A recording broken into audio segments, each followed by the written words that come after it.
हरे कृष्ण प्रणाम। ओम अज्ञानतिमिरान्धस्य ज्ञानाञ्जनशलाकया चक्षुरुन्मीलितं येन तस्मै श्रीगुरवे नमः। हरे कृष्ण कृष्ण कृष्ण हरे हरे, हरे राम राम राम हरे हरे। श्रीमद् भगवद गीता प्रथम अध्याय विषाद्य श्लोक नंबर 3। पश्यातं पाण्डुपुत्राणाम् आचार्यो महतीं च मम बूढ़ं द्रुपदपुत्रेण तबो शिष्येन धीमता।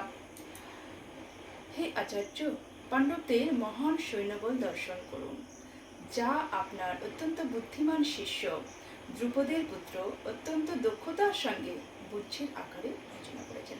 তো এই শ্লোকের থেকে আমরা বিভিন্ন চরিত্র দেখতে পাই এবং তাদের যে কার্যকলাপ সেগুলোও আমরা দেখতে পাই। আমরা দুর্যোধনকে দেখতে পাই যে সে অত্যন্ত চতুর এবং কূটনীতিবিদ, আর দ্রোণাচার্যকে দেখতে পাই যে তিনি মহৎ ব্রাহ্মণ, হ্যাঁ, এবং উদার মনোভাব।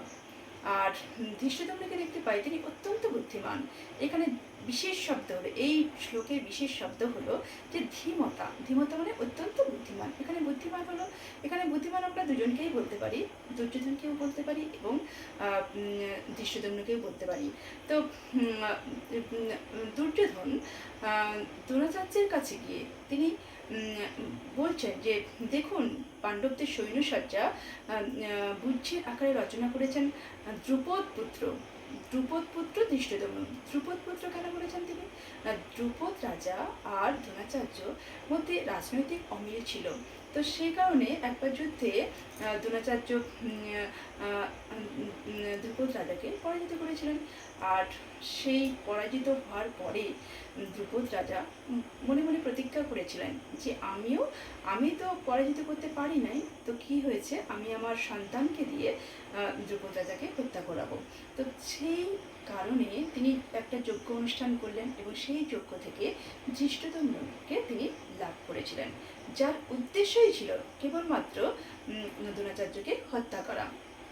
তো এই কথাগুলো দ্রোণাচার্য জানতেন, তা সত্ত্বেও তিনি ধৃষ্টদ্যুম্নকে শিষ্যরূপে গ্রহণ করেছিলেন এবং যুদ্ধে যত রকম কৌশল ছিল সব কিছুই তিনি শিখিয়েছিলেন, গুপ্ত কৌশলও তিনি শিখিয়েছিলেন।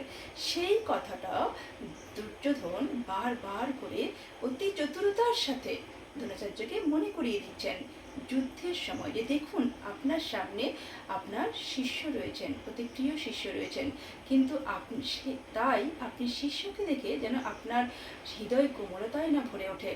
যুদ্ধের সময় আপনাকে কঠোর মনোভাব নিতে হবে।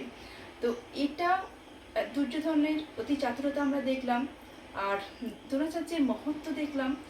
দ্রোণাচার্য কতটা উদার, যে তাকে যিনি যে হত্যা করবে তাকেই তিনি সমস্ত কিছু শিখিয়ে দিয়েছেন, তার উদারতা দেখলাম।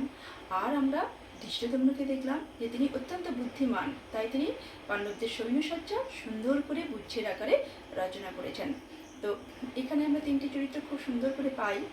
আর পরবর্তী শ্লোকে আমরা আরও অনেক কিছু জানতে পারবো।